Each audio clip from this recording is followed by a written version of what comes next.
Non, mais c'est ça. Et Fabien il dit un truc qui est très pertinent. Il dit la réduction du fémonationalisme à némésis, c'est très classique.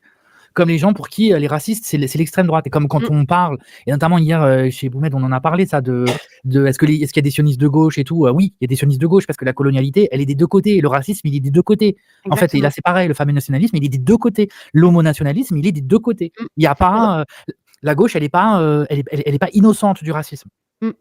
Et relire Rebuccini et Sarah Faris, quand ils parlent de fémonationalisme et d'homonationalisme, si vous les avez pas lus ou vus, je vous conseille vraiment leurs ouvrages et leurs interviews et tout machin, parce que c'est exactement de ça dont ils parlent, que ça s'ancre aussi, et même principalement à gauche, tu vois. Le fait que Némésis, ce soit des droitardes, on s'en fout en fait, ce sont nos ennemis naturels, on le sait.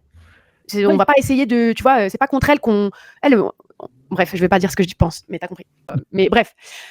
Donc ça, c'est important, tu vois, de bien focus le truc de non, on a une critique du fémonationalisme à faire et on l'a fait. Et c'est pas parce qu'on l'a fait qu'on est de droite. Et le fémonationalisme ne se résume pas aux politiques de comment elle s'appelle, Marlène Schiappa, etc. Machin. Il y en a aussi à gauche.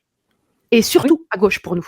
Parce que celui qu'on doit vraiment contrecarrer à l'intérieur de nos lignes politiques, c'est celle de la gauche. Celle de la droite, c'est des ennemis, on le sait. Mais on n'essaie pas de convaincre la droite, non. Là, on essaie de construire une ligne qui peut gagner à gauche. Et en fait, qui n'exclut pas les gens et qui ne sera pas réinstrumentalisée comme ça l'a toujours été, quoi. Enfin, on ne veut pas d'un féminisme de gauche fémonationaliste. Non. Et c'est ça l'enjeu, là. C'est pour ça qu'on se tape sur Twitter toute la journée.